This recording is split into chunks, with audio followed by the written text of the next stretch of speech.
দর্শক মন্ডলী আসসালামু আলাইকুম। আমি এই মুহূর্তে আছি পিরোজপুর মঠবাড়ি উপজেলা স্বাস্থ্য কমপ্লেক্সে। আমি যদি আপনাদের জানিয়েছি যে মঠবাড়ি উপজেলা স্বাস্থ্য কমপ্লেক্সের পথ্য স্টেশনারি ও ধোলাইয়ের টেন্ডার আহ্বান করা হয়েছিল উপজেলা স্বাস্থ্য কমপ্লেক্সের পক্ষ থেকে। আজকে সেই যে ঠিকাদাররা টেন্ডার ড্রপ করছেন এবং আজকে দুপুর 12টা পর্যন্ত সেই টেন্ডার ড্রপের এই সময় নির্ধারিত ছিল এবং একটার সময় সেই টেন্ডারের যারা ড্রপ করছেন সেই ঠিকাদার এবং এ জায়গায় উপজেলা স্বাস্থ্য কমপ্লেক্সের স্বাস্থ্য পরিকল্পনা কর্মকর্তা doctor K M Rasel Ahmed, Mathbari press ক্লাবের সভাপতি মিজানুর মিজু, আবাসিক medical officer doctor Firdous Ahmed এবং আইন শৃঙ্খলা বাহিনীর উপস্থিতিতে সেটা ওপেন করা হবে। আপনারা দেখতে পাচ্ছেন যে ইতিমধ্যে বিভিন্ন মিডিয়ার যারা কাজ করেন মঠবাড়ি সাংবাদিক সমিতির সভাপতি ইসমাইল হোসেন হাওলাদার সহ অনেকে উপস্থিত আছেন এবং যারা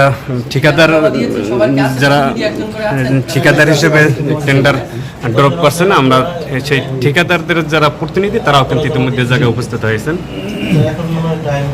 আমাদের একটা বাজে আমরা দেখতে পাচ্ছি যে মঠবাড়ি উপজেলা স্বাস্থ্য কমপ্লেক্সের আবাসিক মেডিকেল অফিসার ডাক্তার ফেরদৌস ইসলাম তিনি কিন্তু সেই তালা যে সিল করা ছিল সেই তালাটা খুলতে আছেন এবং সবার সামনে বসেই ঠিকাদাররা যে টেন্ডার ড্রপ করেছেন কতটা আবেদন পড়ছে সেটা এখানে ওপেন করা হবে।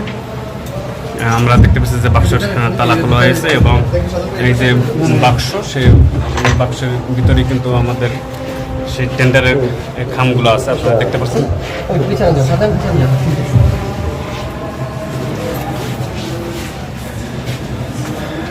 আমি যদি আপনাদের জানিয়ে রাখি যে আজকে শেষ দিনে টেন্ডার ড্রপে কেন্দ্র করে সকালবেলা কিন্তু এই জায়গায় ঠিকাদারদের মধ্যে এক ধরনের উত্তেজনা বিরাজ করছিল। পরবর্তীতে মঠবাড়িয়া থানা পুলিশ এবং মঠবাড়িয়া যারা সেনাবাহিনী আছেন মঠবাড়ি ক্যাম্পে তারা আসার পরে উত্তেজিত অবস্থায় ছিল, তারা কিন্তু পিছু হটতে বাধ্য হয় এবং পরিস্থিতি স্বাভাবিক হয়।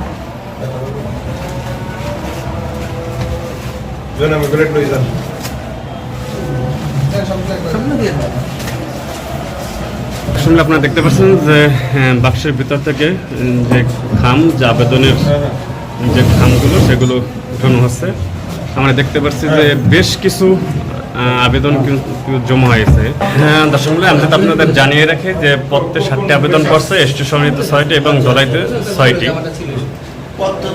সর্বমোট 19টি আবেদন জমা করেছে। আমাদের 2024-25 অর্থ বছরের যে পথ্য বনবাড়ি এবং ধোলাইয়ের আহ্বান করা হয়েছিল, উন্মুক্তকরণের পর আমরা গ্রুপ ক পথ্য সামগ্রীতে আমাদের টেন্ডার জমা করেছে 7টি, পথ্যে 7টি। তারপরে খ বিভাগে স্টেশনারিতে 6টি এবং ধোলাই ক বিভাগে 6টি।